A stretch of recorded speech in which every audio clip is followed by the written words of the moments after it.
నమస్తే సార్. నమస్తే అండి. సార్ చాలామంది ఆల్కహాల్ తీసుకుంటూ నాన్ వెజ్ తింటారు అండ్ కొంతమంది బిర్యానీ తిని నాన్ వెజ్ తిని కూల్ డ్రింక్స్ తాగుతారు. సో వీటి వల్ల ఏదైనా గ్యాస్ట్రిక్ ఇష్యూస్ వచ్చే అవకాశం ఉందా? సో ఆల్కహాల్ తీసుకుంటా మనం నాన్ వెజ్ మంచింగ్లో తీసుకోవడం అనేది కామన్గా చూస్తూ ఉంటాం. బిర్యానీ తిన్న కూల్ డ్రింక్స్ కూడా కామన్గా చూస్తాం. సో ఆల్కహాల్ తీసుకుంటా ఫుడ్ తినడం అనేది ఒక రకంగా కొంచెం మంచిదే. ఎందుకంటే మనకి ఆల్కహాల్ అనేది ఎంటీ స్టమక్లో తీసుకుంటే మనకి తొందరగా బ్లడ్లోకి వెళ్ళిపోయి ఫాస్ట్గా అబ్జర్వ్ అయిపోయి మన బ్లడ్లో ఆల్కహాల్ లెవెల్స్ ఫాస్ట్గా హై అయిపోతాయి అన్నమాట. సో ఈ ఫుడ్ కనుక ఉంటే కడుపులో మనకి ఆల్కహాల్ అబ్జార్ప్షన్ అనేది కొంచెం స్లో అవుతుంది. అంటే స్లోగా బ్లడ్లోకి వెళ్తుంది, మెటబాలైజ్ అయ్యి మనకి బయటికి వెళ్ళిపోయే అవకాశం కూడా ఉంటుంది. సో ఆల్కహాల్ తీసుకుంటా నాన్ వెజ్ అనే కాదు, ఏదైనా ఫుడ్ తీసుకోవడం మంచిది. ఎంటీ స్టమక్లో ఆల్కహాల్ అనేది మంచిది కాదు. అసలు ఆల్కహాల్లే మనకి ఎంటీ క్యాలరీస్. అంటే మీరు ఒక పిజ్జా తిన్నారనుకోండి, ఎన్ని క్యాలరీస్ ఉంటాయి? అన్ని క్యాలరీస్ ఒక బీర్లో ఉంటాయి.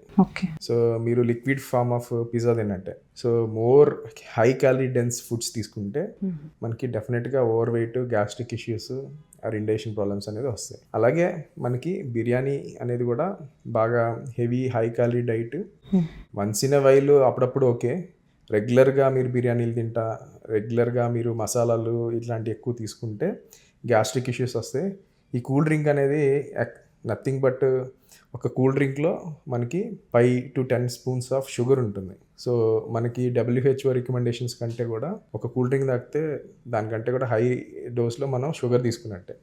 సో ఇలాంటి షుగర్స్ ఇప్పుడు రీసెంట్గా ఏం చెప్తున్నారంటే జంక్ ఫుడ్స్, ఈ ఐస్ క్రీమ్స్ లేకపోతే కూల్ డ్రింక్స్ ఇవన్నీ కూడా న్యూ సిగరెట్స్ లా చెప్తున్నారు. అంటే సిగరెట్ తీసుకుంటే ఎంత హెల్త్ డ్యామేజ్ అవుతుందో ఈ అల్ట్రా ప్రాసెస్ ఫుడ్స్ తీసుకుంటే కూడా మన బాడీకి అంత డ్యామేజ్ అవుతుంది.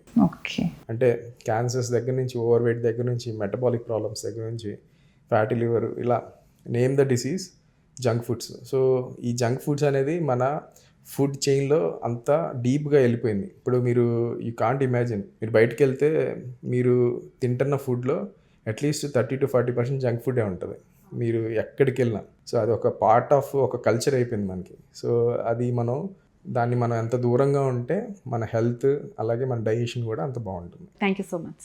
రైట్.